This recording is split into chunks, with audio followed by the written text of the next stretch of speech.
반갑습니다, 여러분. 블랙스톤 H입니다. 오늘 우리는 계량 경제학의 아주 핵심적인 개념이죠. 바로 다중회귀 모형에서 모수를 어떻게 추정하는지 그 방법에 대해 한번 제대로 파헤쳐 보겠습니다. 맞아요. 현실 세계의 문제들은 보통 변수 하나로만 딱 떨어지게 설명되지가 않죠. 예를 들어서 우리가 집값을 예측한다고 생각해 보세요. 방 개수 하나만 보나요? 아니잖아요. 위치도 봐야 하고 집 크기도 봐야 하고 고려할 요인이 정말 많습니다. 그럼 이렇게 변수가 여러 개일 때는 도대체 어떻게 분석해야 할까요? 바로 이 질문에서부터 오늘 우리의 이야기가 시작됩니다. 자, 이 질문에 답하려면요, 우리가 먼저 생각의 차원을 한번 점프해야 합니다. 2차원의 선에서 3차원, 아니 그 이상의 다차원 공간인 평면으로 개념을 확장하는 거죠. 우리 단순 회귀 모형 기억나시죠? 거기서는 흩어져 있는 데이터 포인트들을 가장 잘 설명하는 단 하나의 직선을 찾는 게 목표였어요. 하지만 이제 변수가 여러 개가 되면 우리는 더 이상 선을 찾지 않습니다. 이제는 3차원 공간에 구름처럼 흩어 뿌려진 데이터들을 가장 잘 아우르는 하나의 평면을 찾게 되는 겁니다. 이 그림을 보시면 그 차이가 확 와닿으실 거예요. 왼쪽은 X 하나가 Y 하나를 설명하는 우리에게 아주 익숙한 그림이죠. 근데 오른쪽을 한번 보세요. 여러 개의 X 변수들이, 그러니까 X1, X2가 마치 한 팀처럼 같이 움직이면서 Y라는 결과에 영향을 주고 있습니다. 이게 바로 우리가 이제부터 탐험할 다중회귀의 세계입니다. 그렇다면 여기서 이런 질문이 생기죠. 이 데이터들을 가장 잘 설명하는 최적의 평면은 대체 어떻게 찾는 걸까요? 혹시 선을 찾을 때 썼던 그 방법, 그 원리가 그대로 적용될까요? 네, 정답입니다. 놀랍게도 핵심 원리는 그대로예요. 바로 보통 최소자승법, 우리가 줄여서 OLS라고 부르는 바로 그 방법입니다. 우리가 만든 예측 평면하고 실제 데이터 포인트들 사이의 거리, 즉 오차들의 제곱합을 가능한 한 가장 작게 만드는 것, 그게 우리의 목표입니다. 자, 이 슬라이드에 보이는 식 4.16, 이게 바로 OLS 방법의 심장이라고 할 수 있습니다. 잔차 제곱합, RSS라고 부르죠. 식이 좀 복잡해 보이지만 개념은 정말 간단해요. 뭐냐면 모든 데이터 포인트와 우리가 예측한 평면 사이에 그 수직거리, 즉 오차를 각각 제곱해서 몽땅 더한 값입니다. OLS의 목표는 바로 이 RSS 값을 최소로 만드는 그런 완벽한 평면을 찾아내는 거예요. 좋습니다. 목표는 정해졌어요. 오차 제곱의 합을 최소화하는 것. 그럼 그 최소 지점을 만들어내는 최적의 회귀 개수들, 그러니까 평면의 기울기는 어떻게 계산할 수 있는 거죠? 바로 이때 미적분학의 강력한 도구인 편미분이 등장합니다. 이걸 뭐랄까, 움푹 파인 그릇의 가장 낮은 지점을 찾는 것과 같다고 생각하시면 돼요. 이 RSS라는 그릇의 맨 바닥을 찾는 거죠.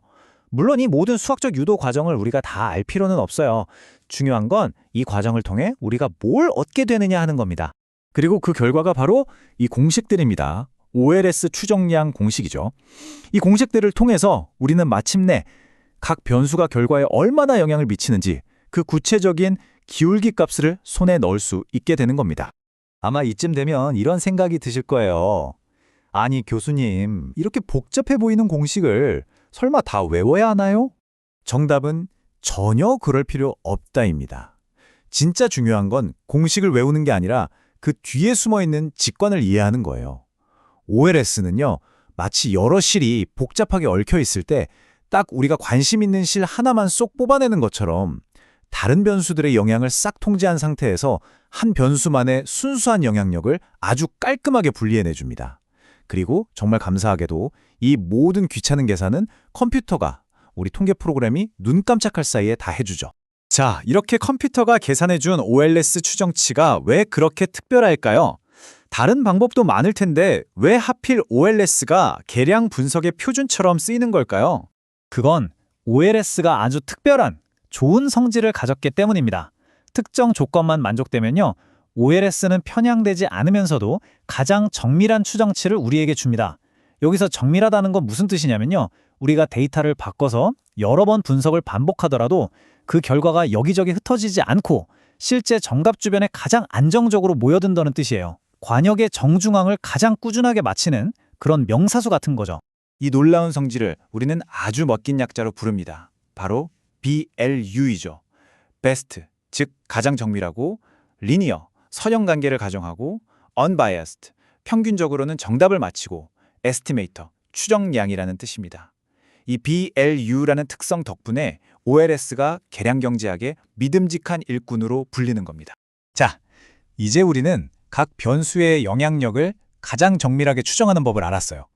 그런데 한 걸음 뒤로 물러서서 생각해보면 이 변수들을 다 합친 우리 모형 전체는 현실을 얼마나 잘 설명하고 있는 걸까요? 이 모형의 성적표를 매긴다면 몇 점을 줄 수 있을까요? 바로 그럴 때 우리가 보는 게 다중 결정 계수, 더 유명한 이름으로는 R제곱입니다. 이 값은 우리 결과 변수의 전체 움직임 중에서 우리 모형이 설명해내는 부분이 얼마나 되는지 그 비율을 알려주는 아주 유용한 지표예요. 예를 들어서 R제곱이 0.75가 나왔다. 이건 무슨 뜻일까요? 결과 변수가 움직이는 이유의 75%는 우리 모형에 의해 설명이 된다는 뜻입니다. 이 정도면 꽤 설명력이 좋은 훌륭한 모형이라고 할 수 있겠죠? 나머지 25%는 우리가 아직 모르는 다른 요인들 때문일 거고요. 좋습니다. 그럼 오늘 우리가 배운 내용 한번 빠르게 정리해볼까요? 우리는 단순한 선에서 출발해서 다차원의 평면으로 개념을 확장했고요. 잔차 제곱합을 최소화하는 OLS 원리를 이용해서 각 변수의 영향력을 나타내는 가장 정밀한, 즉 불루한 추정량을 찾아냈습니다. 그리고 마지막으로 R제곱을 통해서 우리 모형 전체의 설명력이 어느 정도인지 측정하는 법까지 배웠죠. 이제 우리는 각 변수의 순수한 영향력을 아주 정밀하게 계산해낼 수 있게 됐습니다. 하지만 여기서 어쩌면 가장 중요한 질문이 하나 남습니다. 우리가 계산해낸 이 영향력이 과연 통계적으로 의미가 있는 숫자일까요? 아니면 그저 우연히 데이터에서 나타난 의미 없는 숫자일 뿐일까요? 이 질문에 대한 답은 다음 시간에 함께 찾아보도록 하겠습니다.